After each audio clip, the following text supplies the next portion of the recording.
Damos la bienvenida al sociólogo Daniel Pontón. Él tiene una maestría en política pública con mención en gestión de desarrollo por la Flaxo y es actual director del Centro de Seguridad y Defensa de la Universidad de Posgrado del Estado IAEN. Hay una manifestación del movimiento indígena que llegará a Quito el día de mañana. El motivo de la manifestación es la defensa de los resultados presidenciales. Argumentan un presunto fraude o por lo menos falta de transparencia en el manejo del sistema electoral.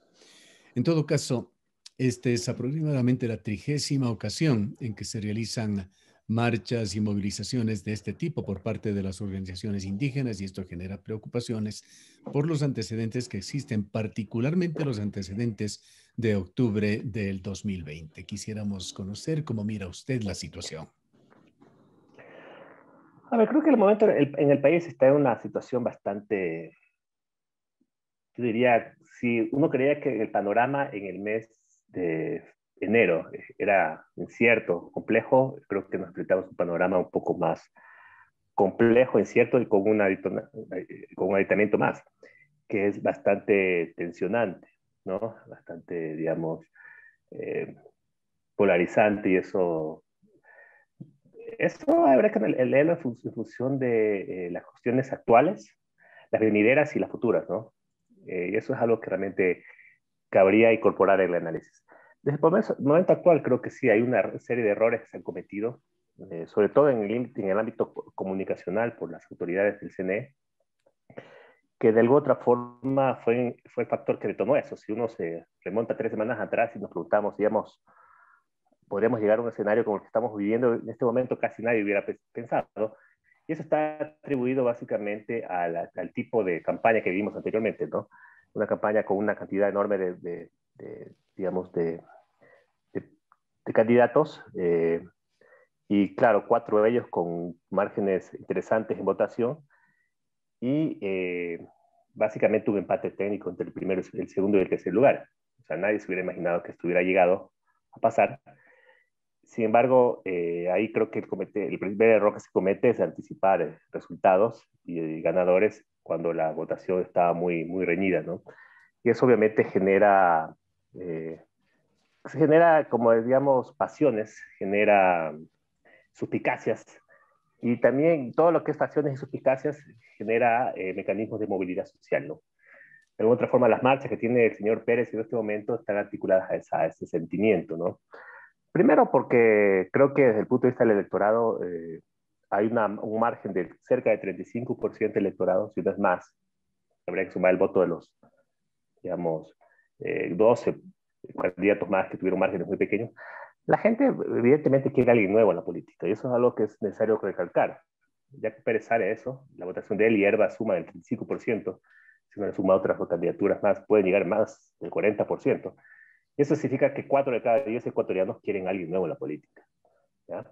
Y esa tesis realmente está ahí, es un sentimiento político que el señor Pérez sabe que eso está ahí y de pronto parte de su estrategia de movilización está legitimada en ese sentimiento de los ecuatorianos. Los ecuatorianos, frente a lo que pasó, lo que requieren es transparencia, no que se revierten las elecciones. Y en ese sentido, creo que la necesidad de resolverlo ello en el ámbito político fue el segundo error que se cometió en este país, porque los políticos, cada quien tira para su lado, y eso realmente fue un fracaso, ¿no? Pero ahorita lo que nos quedan son las vías institucionales que nos ponen en riesgo de que la elección sea una elección observada y de pronto con peligro de un proceso también de desestabilización muy fuerte que hay detrás de eso, porque siempre hay gente que se suma sobre la marcha a sacar partido. Hay gente que no solo miran esto como un proceso de transparencia, sino también de alargar elecciones o buscar mecanismos para evitar que un candidato como el Claro. correísta pueda llegar al poder. Y Indudablemente eso realmente... pueden haber connotaciones, intenciones incluso en estas diversas posiciones, pero algo que es muy claro y sin pertenecernos ni de lejos a ninguna tendencia política, menos apoyarla o mucho menos, podemos percibir a través de nuestra acción comunicacional de que se ha erosionado la confianza y se evidencia en el CNE una especie de dictadura del voto. Hay múltiples instituciones, personajes también del país que piden mayor claridad, mayor transparencia. Lo han hecho las cuatro funciones del Estado, han hecho un llamado a la función electoral. Lo han hecho los cuatro candidatos a la presidencia de la República, con matices, el señor Arauz y el señor Lazo, de los cuatro con la mejor votación. De hecho, Yacu Pérez se mantiene en la posición del 13 de febrero. El candidato Herbas va más allá, dice que tiene que realizarse un conteo voto a voto. Y se han sumado a esta petición, no solamente a esta petición de Pachacuti, no solamente sectores indígenas, algunos con mayor o menor énfasis como la CONAIE, que se encuentra un poco tibio sobre esto, pero hay comunicados de por lo menos una treintena de importantes instituciones ciudadanas, organizaciones, gremios, entre ellos están también los trabajadores, que exigen al CNE mayor transparencia y en algunos casos, muy concretamente, el recuento de los votos. Eh, ¿Hasta qué punto puede aguantar la situación el Consejo Nacional Electoral? ¿Hasta qué punto esta presión social que se está ejerciendo puede tratar de encontrar un desfogue y convertirse en una situación un tanto explosiva? Es un tema todavía incierto. Por eso le decía al momento que vivimos una etapa muy incierta y también mucha tensión. Es interesante porque el Ecuador no está pensando en la segunda vuelta aún. O sea, todavía estamos atrapados en la primera vuelta. ¿En qué pasó? Estamos buscando esclarecer qué pasó. Creo que entre más rápido se pueda dilucidar eso, es mejor. O sea, el problema del CNE es que no ha hecho mucha interés más allá de hace 15 días, esa reunión que tuvo una semana, digamos, entre el señor Pérez y el señor Yacu, donde llegaron a acuerdos que al otro día se rompieron. La intención era básicamente, digamos, dar una lógica de transparencia, pero al parecer, digamos, alguna vez que se rompió ese acuerdo, su interés en resolver esto no se ha dado, porque mismo cuando se tuvo que resolver la semana anterior sobre la votación de cómo se iba a dar este proceso de reconteo, un consejero desapareció, ¿no? Y el otro votó en contra. Entonces, ahí uno se pregunta es qué mismo está pasando, ¿no? Al parecer, yo creo que fue un error de Lazo, ¿no? Un error muy crudo de Lazo de meterse en este cuento, porque el problema fue que cuando se metió nunca dimensionó lo que podría venir y lo que pasó básicamente fue que él quiso recular anticipadamente, pero ya está hecho el daño y ahorita hay una serie de suspicacias. Es decir, el desafío básicamente es demostrar que el proceso es transparente en el menor tiempo posible, porque podría darse el caso de que nosotros enfrentemos una segunda vuelta donde no discutamos los temas trascendentes del país, veamos la mejor opción y estén más bien surgiendo estas pasiones alrededor de la primera vuelta que de una u otra forma lo que mostrarían es que el proceso fue transparente o no fue transparente mientras estemos eligiendo un nuevo representante, Claro, ¿no? y lo Y menos que eso, puede pasar es que esos dos candidatos finalistas lleguen debilitados en su imagen, en su fortaleza como hombres públicos ante el electorado. así es, así es. Y eso, de alguna otra forma, hay que tomarlo con muchas pinzas, porque yo creo que el proceso debe continuar. O sea, independientemente de nosotros, a los ecuatorianos nos cuesta mucho seguir procesos, la institucionalización de los procesos. A veces nos cuesta sangre, pero no lo logramos aprender, pero el proceso debe continuar, o sea, no puede estancarse, pero en el futuro, en el corto plazo, en el trayecto, hay que buscar establecer mecanismos de transparencia. Y por eso no veo malo que las instituciones como la Contraloría, la Fiscalía se incorporen en generar mecanismos de transparencia, ¿no? Si no se hace de forma interna, se debe hacer de forma externa, porque para eso están las instituciones del Estado. Ahora, el problema es que eso puede ser usado con otros fines, y eso es preocupante, ¿no? Porque detrás de eso también puede estar en peligro la misma estabilidad de la democracia, ¿no? Y que se busque gente pescada o revuelto, dilatando elecciones o socavando un proceso electoral, o básicamente haciendo caso omiso al dictamen del voto popular, que es sagrado, ¿no? Mm. Entonces, estamos en una disyuntiva bastante compleja que solo la va a resolver la capacidad de los actores de tener madurez frente a la realidad que vive el país en este momento, ¿no? Una realidad que traslapa Esta absoluto el tema mañana, político. esta mañana, Sí. sociólogo Pontón, dialogamos con un exdirector de la delegación del Consejo Nacional Electoral aquí en la provincia de La Suay. Una persona con trayectoria en la política, ha sido llegado a uno de los partidos políticos, concretamente el Partido Social Cristiano, pero es un ciudadano bastante conocido, un deportista, una persona que también se ha pertenecido a una importante organización que ha ganado mucho crédito en Ecuador, que es la Comisión Nacional Anticorrupción, la Comisión Ciudadana, que le propuso y le puso en la delegación del Consejo Nacional Electoral. Digamos que encaminó esta candidatura hacia el Consejo Nacional Electoral. Este ciudadano, el economista Jorge Harris, fue defenestrado en una de esas acciones entre gallos y medianoche, como se dice, pasada la medianoche de un sábado 24 de octubre, se le destituyó sin que él tenga el menor antecedente, el menor conocimiento de lo que venía. Y el día de hoy él nos relataba en este medio de comunicación su convicción, y es la primera vez que habla sobre este tema, de que hay un manejo político interesado dentro del Consejo Nacional Electoral. Ha dado declaraciones muy tajantes que realmente desmerecen la calidad de este organismo, de la función electoral, diríamos, porque es Consejo Nacional Electoral y Tribunal Contencioso Electoral, disminuyendo con sus declaraciones la fe pública, abonando a esta situación de desconcierto que existe en el país. La cuestión es qué caminos se podrían tomar justamente para desactivar esta situación que va creciendo y que podría desembocar en manifestaciones de otro tipo que no vayan por los canales regulares. Sí, el problema es que parece que el Consejo Nacional Electoral, para tomar una decisión, primero consulta, toca la puerta ¿cómo es? Y consulta y obedece o desobedece en función de esas lógicas, ¿no?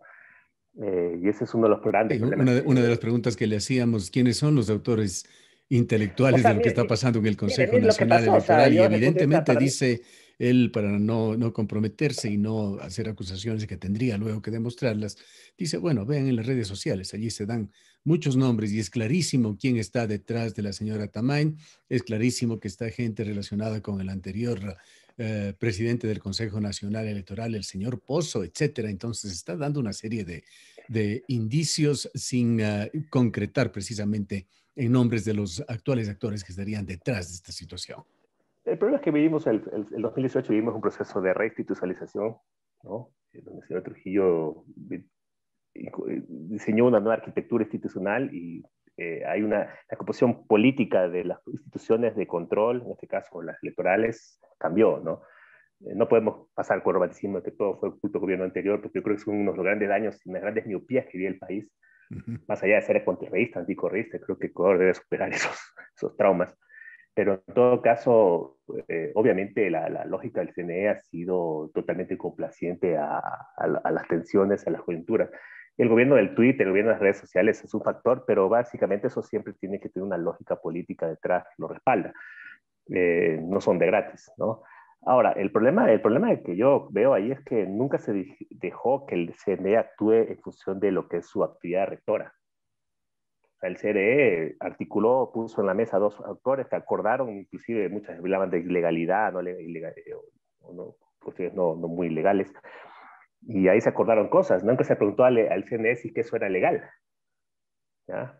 ¿Por qué? ¿Qué hubiera pasado? Yo hubiera acordado si que el CNE decía, sabe que eso no es legal, que es una actividad rectora, independientemente de preferencias políticas, no se puede hacer el golpe iba hacia ellos, pero en todo caso yo respondía en función de la ley. Pero Usted nos al está parecer, diciendo que el CNE cedió sucesivamente a presiones de carácter político. sí, claro, y eso de una u otra forma los actores políticos saben que es una institución Claro. debilitada y en la medida que se ejerza presión de esa índole ellos van a actuar.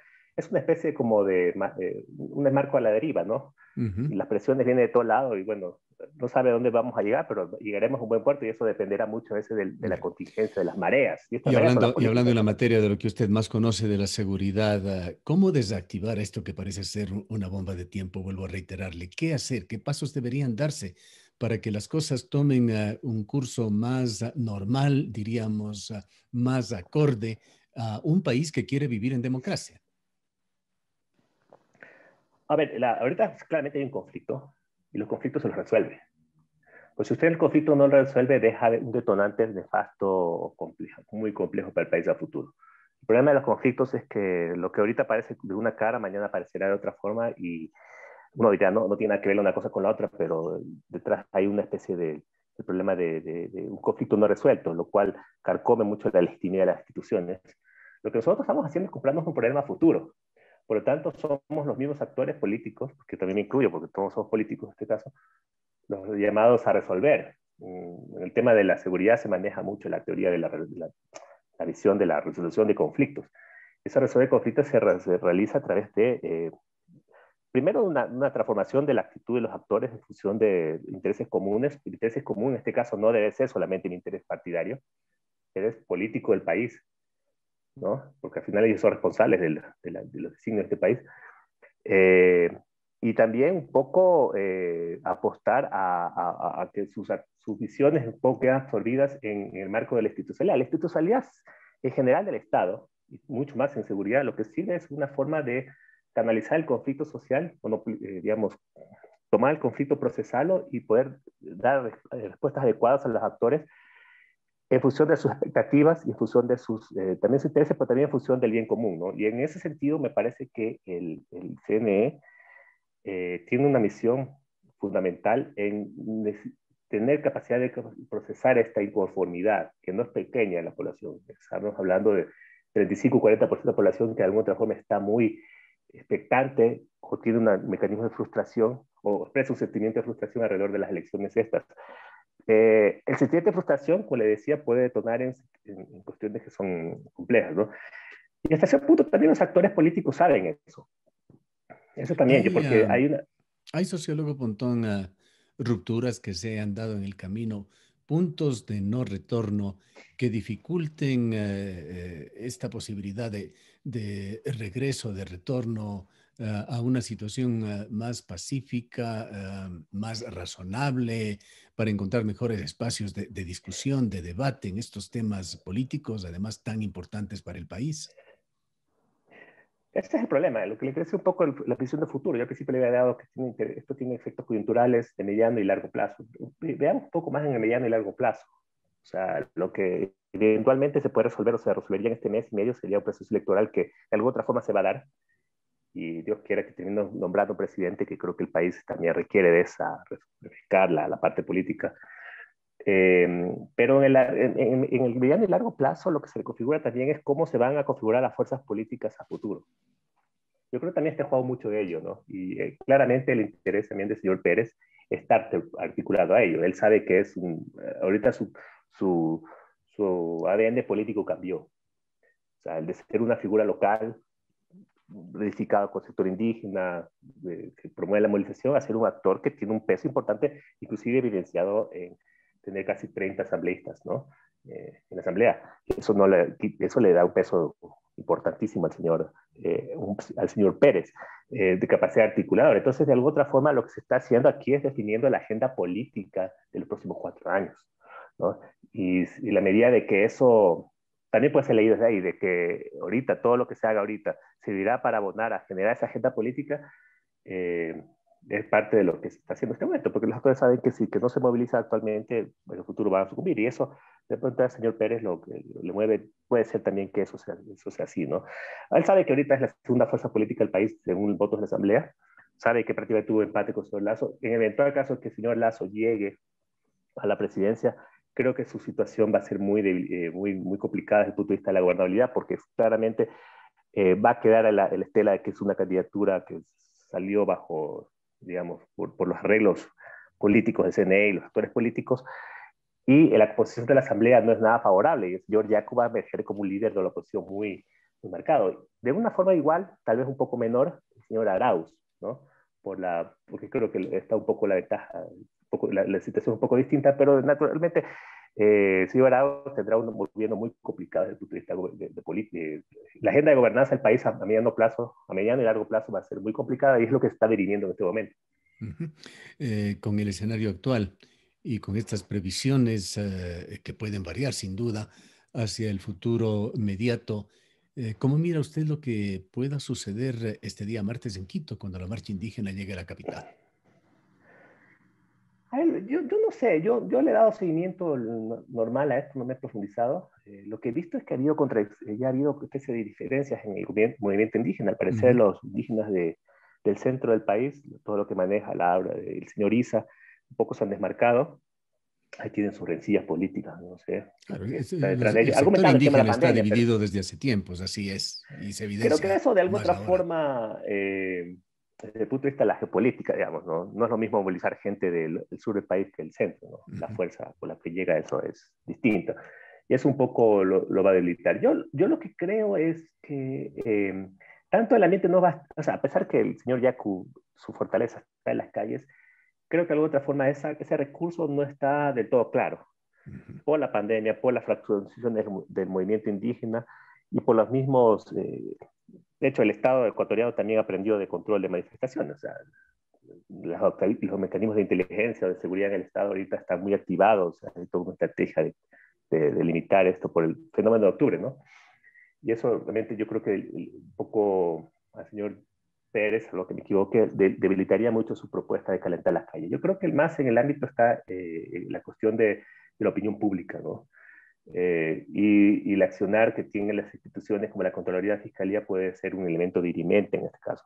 La responsabilidad con la cual se lleven estos eventos es algo que me preocupa, ¿no? Porque a veces yo creo que hay fines que están más allá del simple hecho de esclarecer el tema de la votación. Creo que hay gente que está apostando a un proceso mucho más complejo, que podría ser cuestiones de desestabilización, que de alguna otra forma podría estar dentro de la agenda de algunos actores políticos en este caso, y que para mí sería lamentable porque eso sería terminar de dañar totalmente lo que... O sea, el país viene en una crisis profunda de muchos años y con la pandemia se ha agravado muchísimo. Esto sería una gota que derrame el vaso, ¿no? O sea, Y si tener la un proceso función de electoral estabilización. tendría oídos, si hubiera la certeza de que los miembros del Consejo Nacional Electoral le estén escuchando, ¿qué les diría usted como experto en seguridad? Yo creo que ellos tienen que dar la capacidad de resolver los conflictos. O sea, yo creo que el CNE, el problema que tiene es que no tiene, está muy regido por lo que son los intereses de la logia política. Creo que el problema de ellos es que consultan antes que, no están actuando como institución del Estado, sino como una oficina partidaria. Y ese es el principal error que se está cometiendo. Una vez los actores políticos, los que ocupamos de representación de instituciones, tenemos que actuar en función de ellos. Él hablaba ahorita el ejemplo del IAE, ¿no? Cómo nos ha costado dar una cara distinta al IAEN, y eso es básicamente el compromiso que uno tiene cuando uno asume un cargo de esta naturaleza. Uno hace un juramento, inclusive. Me parece terrible que los actores sigan estas prácticas de primero consulto y después hago, y eso es algo que lo debilita muchísimo. Creo que ellos están llamados a actuar en función de lo que es su rol como institución de control electoral nacional y también en función de lo que es la ley, ¿no? Pero la ley establece mecanismos de transparentamiento del proceso electoral. A la medida que mayor se logre eso, creo que se podrá abonar un terreno de resolución de esta disputa tan álgida que se tiene alrededor de los resultados de las elecciones anteriores, ¿no? Bien, muchas gracias por habernos atendido. Muchas gracias, Gustavo. Declaraciones del sociólogo Daniel Pontón. Él es director del Centro de Seguridad y Defensa de la Universidad de Posgrado del Estado, el IAE. Nos vamos a una breve pausa.